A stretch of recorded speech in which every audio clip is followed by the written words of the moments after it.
I want to talk today about character defects and what those means. If you've been in a 12-step program, you know that they want you to find your character defects. Why? Why do I need to find my character defects?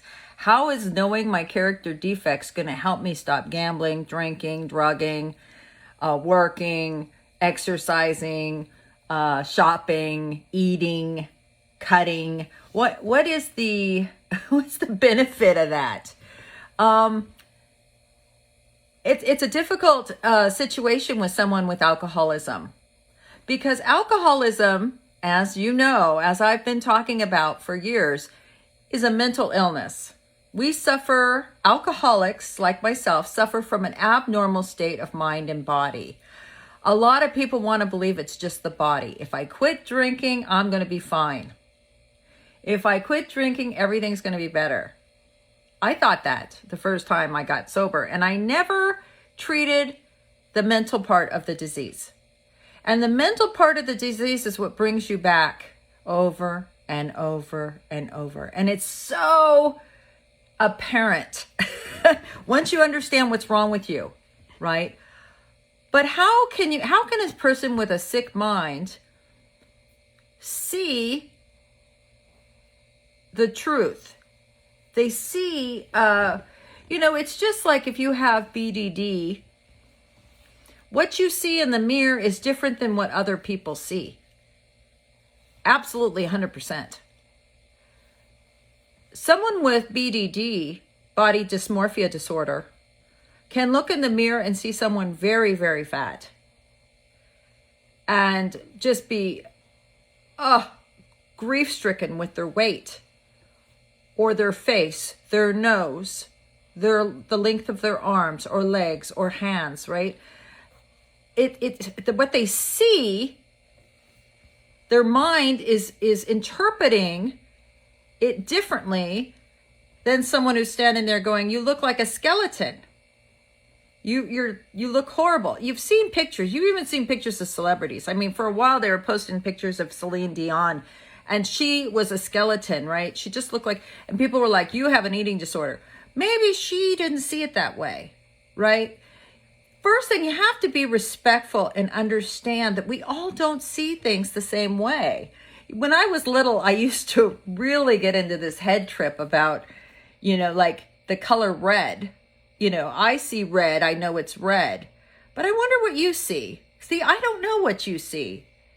Do you see red the way I see red?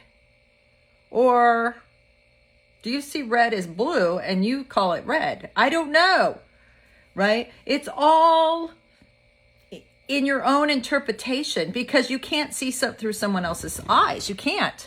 So when you're trying to help somebody with alcoholism and they see things a certain way, how can they possibly fix the problem if they can't see it clearly? If they only see it through alcoholic lenses? Okay? So the process of doing the steps is to get you to shift your perception, to get you to see it from another way. I use the example all the time. If I'm looking at this book, right? And you tell me, "Oh, that book is yellow. It's kind of mustard yellow." And I say, "No, it's not. It's white with black writing." "No, it's not. It's yellow." Well, I see this side. You see this side. See what I mean?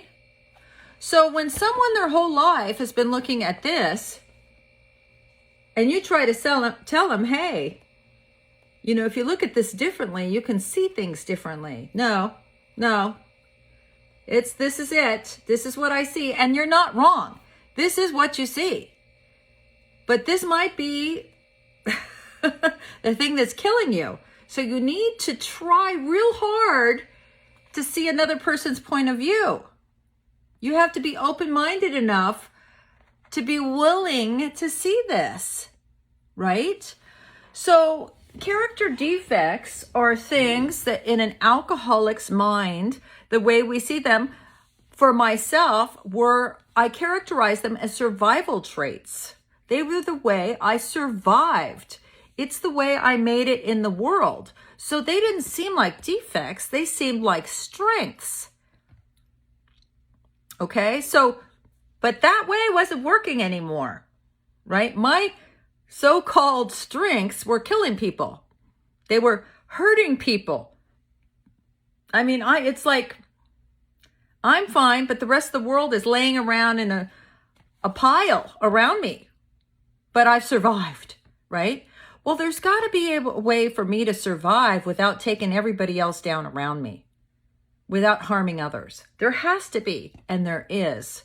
But I have to be able to see that what I'm doing might be perceived differently to others than survival tools.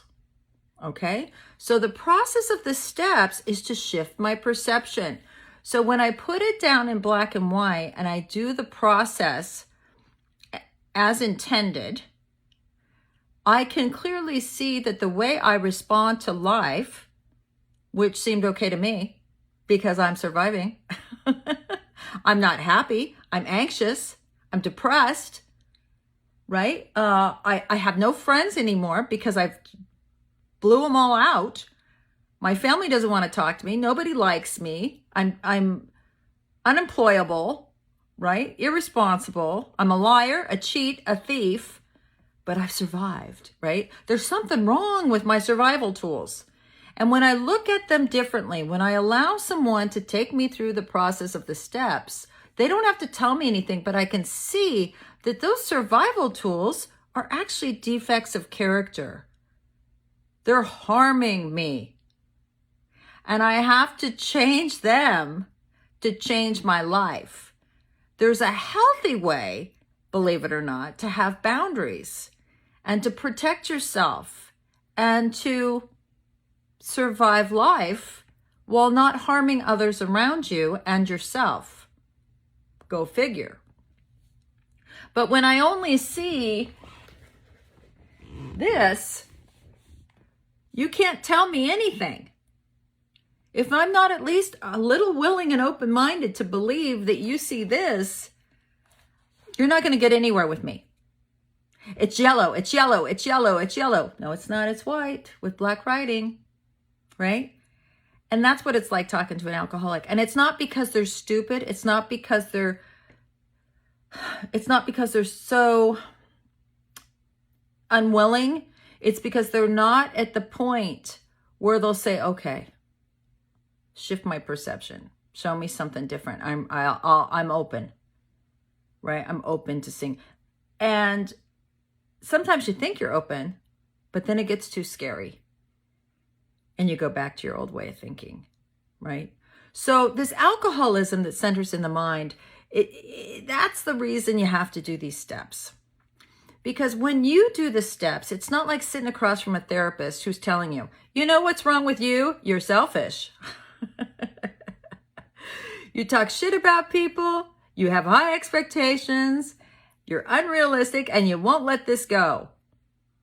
Well, that's Chinese to me. La, la, la, la, la. I don't understand you. But if I'm doing the work, if I'm putting pen to paper, and I see it myself, aha, aha, aha. It's not what's happening to me in my life. It's how I'm responding to it. And I've been responding to it this way because it's the only way I've had. Thank God someone showed me there's another side. There's another story, right? And that I can respond differently. It's not what I thought. And the way I've been behaving has really made me a victim in my own life. I'm a victim to everything that happens because I can't control how I respond. I didn't even know I was responding that way.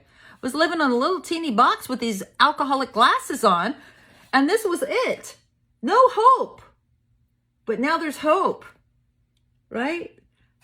There's not just this, there's this and this and this and this and this and this. You know what I mean? There's an infinite number of ways I can look at things with God's help. Now, when I say God, don't turn off the camera. I mean with a spiritual, some kind of spiritual help. And what that means to me is something shifts and wakes me up and I go, oh my God, what I'm doing is not working. I'm willing to look at this a different way. That's all it is. It's a shift of perception, and it's not a big shift. Sometimes it's just 1 degree and everything changes. But to have that 1 degree change, you got to be open-minded. You got to be willing. You got to be honest with yourself, right? You got to be honest, and you got to be open-minded. Listen to what people are saying. Try something different. Everything that you think you know is being known by a very sick mind. Alcoholics and addicts are sick people. We're not bad people. We're sick people. Our minds work different, that's all. And once you get that shift of perception, the world opens up. The world is your oyster, and you have a new way to react to life. You can have purpose and be a part of society, right?